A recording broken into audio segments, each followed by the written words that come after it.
నెహ్రూ గాంధీ కుటుంబ వారసత్వ పరంపరను కొనసాగించేందుకు రాజీవ్ సోనియాల ముద్దుల తనయ ప్రియాంక గాంధీ వాద్రా సిద్ధమయ్యారు.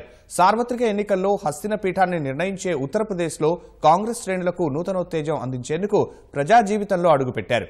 ఈ మేరకు కాంగ్రెస్ అధ్యక్షుడు రాహుల్ గాంధీ తన సోదరి ప్రియాంకను తూర్పు ఉత్తరప్రదేశ్ ఏఐసీసీ ప్రధాన కార్యదర్శిగా నియమించారు. పేదలు బలహీన వర్గాల సంక్షేమమే లక్ష్యంగా ఆమె పనిచేస్తారని రాహుల్ గాంధీ ఆశాభావం వ్యక్తం చేశారు. ఏఐసీసీ ప్రధాన కార్యదర్శిగా ఫిబ్రవరిలో ప్రియాంక బాధ్యతలు చేపడతారు.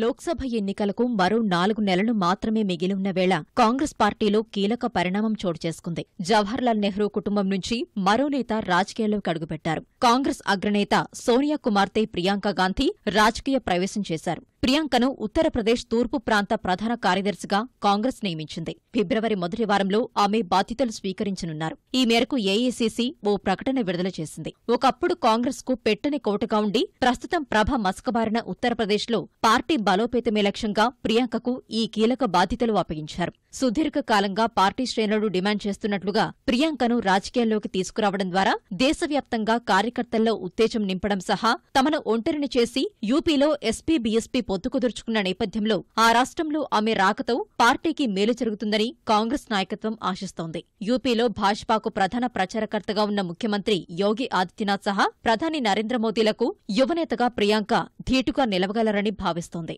లోక్సభ ఎన్నికలు సమీపిస్తున్న వేళ ప్రియాంక రాజకీయ ప్రవేశం చేస్తూ తీసుకున్న నిర్ణయం దేశవ్యాప్తంగా కూడా తమకు లాభించే పరిణామంగా కాంగ్రెస్ భావిస్తోంది. ప్రియాంక సమర్థతపై ఆమె సోదరుడు కాంగ్రెస్ అధ్యక్షుడు రాహుల్ గాంధీ ప్రశంసలు కురిపించారు. ప్రియాంక రాజకీయ ప్రవేశాన్ని స్వాగతించిన రాహుల్ వచ్చే లోక్సభ ఎన్నికల్లో ప్రియాంక తనకు సహకారం అందిస్తున్నందుకు చాలా సంతోషంగా ఉందని అన్నారు. कांग्रेस पार्टी विचारधारा की लड़ाई लड़ रही है और कांग्रेस पार्टी बैक फुट पे कहीं नहीं खेलने वाली।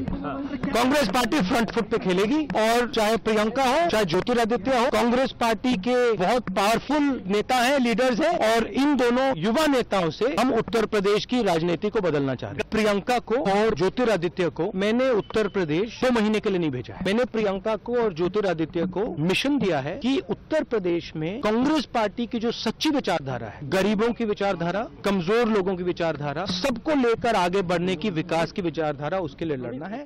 ప్రియాంక రాజకీయాల్లోకి ప్రవేశిస్తున్నారని తెలియగానే దేశవ్యాప్తంగా కాంగ్రెస్ శ్రేణులు సంబరాల్లో మునిగిపోయాయి. టపాసులు కాల్చి మిఠాయిలు పంచుకున్నారు. కాంగ్రెస్ కార్యాలయాల వద్ద నృత్యాలు, డప్పుల మోతతో హోరెత్తించారు.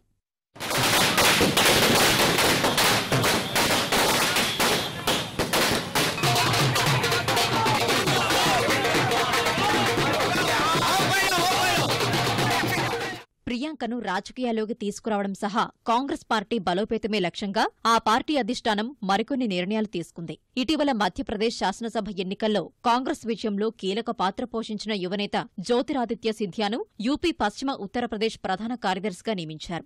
రాజ్యసభలో విపక్షనేతగా ఉన్న గులాం నబీ ఆజాద్ను హర్యానా ఏఐసీసీ ప్రధాన కార్యదర్శిగా నియమించారు. ఇప్పటికే యూపీ ఏఐసీసీ ప్రధాన కార్యదర్శిగా ఉన్న ఆజాద్కు అదనపు బాధ్యతలు అప్పగించారు. యువనేతలు ప్రియాంక, జ్యోతిరాదిత్యతో కలిసి యూపీలో ఆజాద్ పార్టీని నడిపించనున్నారు. పార్టీ ప్రధాన కార్యదర్శిగా ఉన్న అశోక్ గెహ్లాట్ రాజస్థాన్ సీఎంగా నియమితులైన నేపథ్యంలో ఆయన స్థానంలో కేసీ వేణుగోపాల్ను నియమించారు.